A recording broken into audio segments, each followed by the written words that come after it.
DMTV Info, votre chaîne d'information en temps réel. La politique, la santé, le sport, les faits de société, la musique, les rumeurs et bien plus encore. Vous découvrirez cela dans notre chaîne DMTV Info.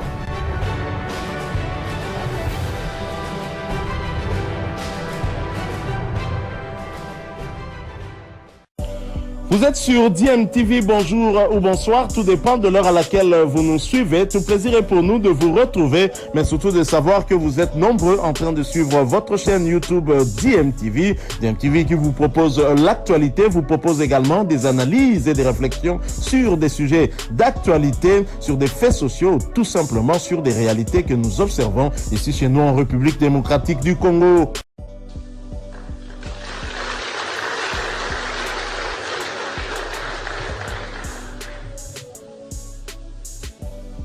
So this problem can be resolved if one country headed for elections next year is not trying to create grounds for an emergency so that the elections don't take place. Well, not that he won the first elections, as we know. So, if he's trying to find another way of having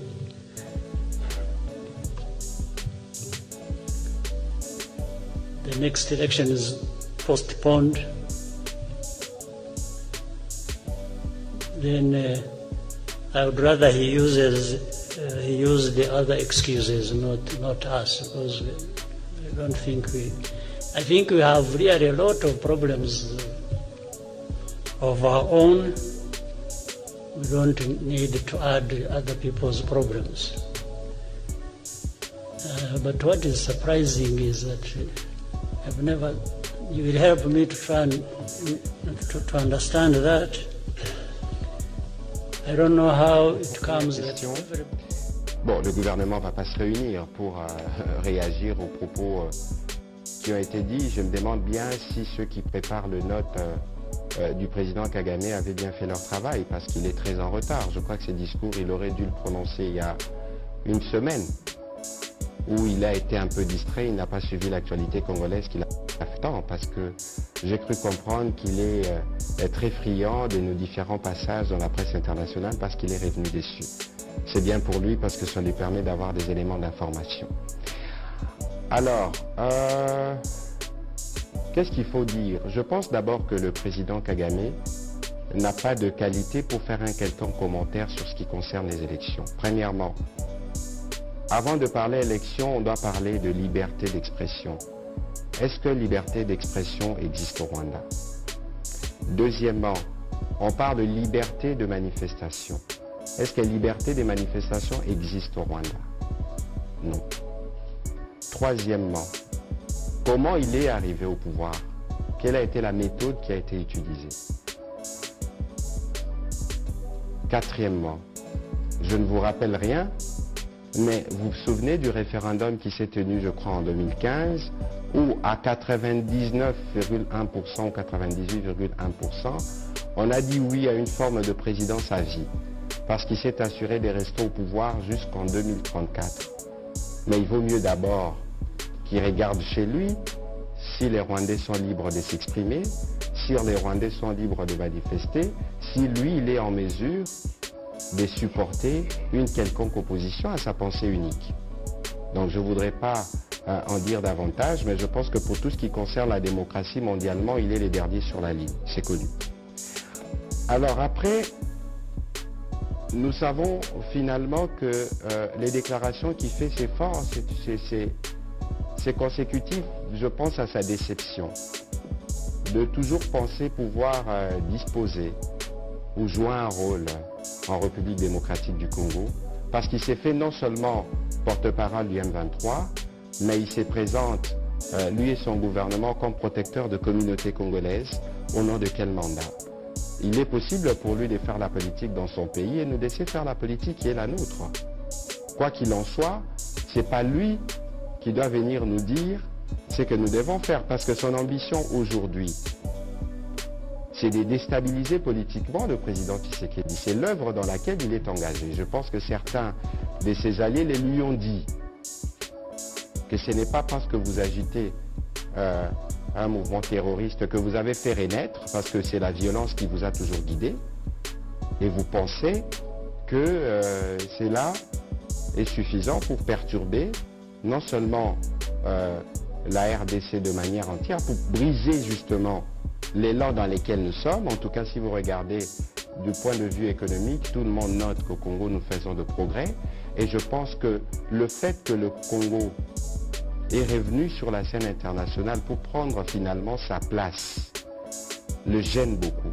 C'est cette volonté permanente de s'assurer que le Congo est fragilisé qui les guide.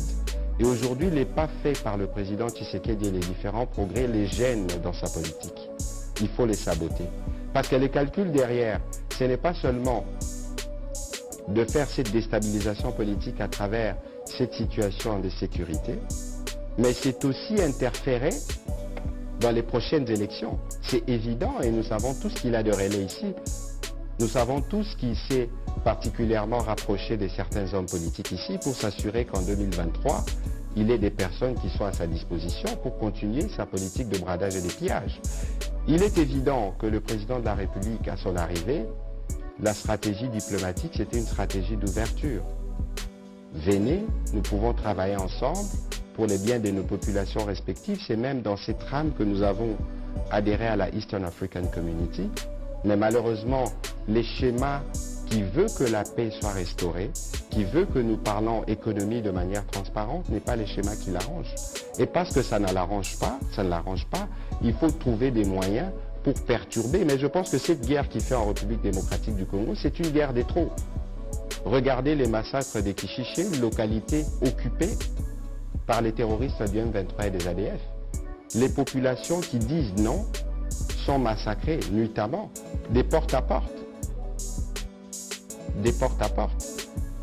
Des jeunes sont en relais de force, mais le responsable de tout ça, c'est qui finalement, si ce n'est pas lui?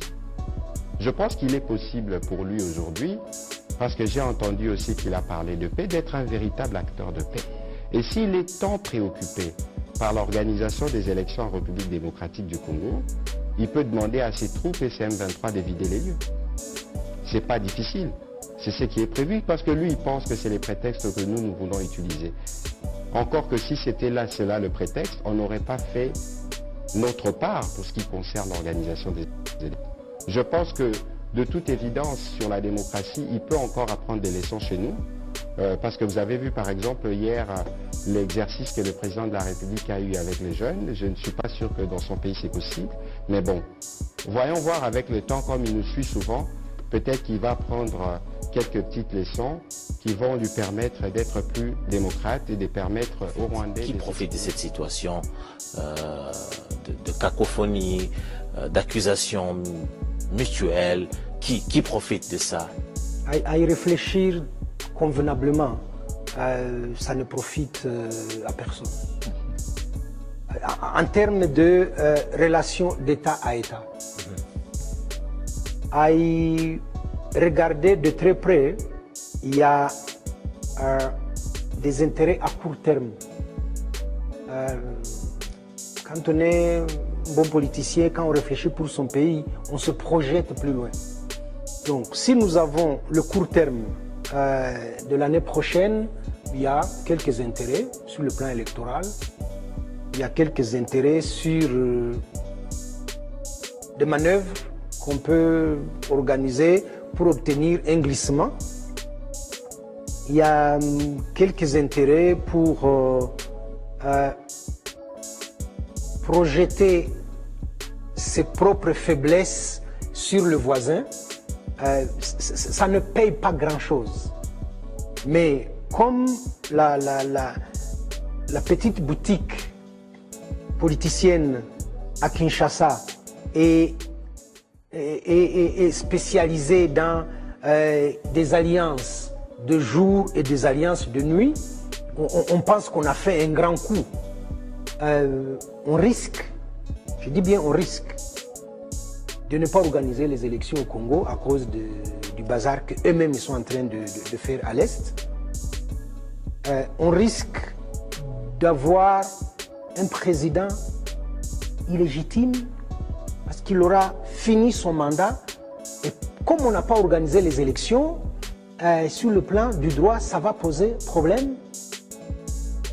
On pourrait ne pas avoir la paix à l'Est, ça veut dire que la population congolaise va continuer à s'enfoncer dans la souffrance. Il est où l'intérêt de celui qui pense pour son pays? Voilà.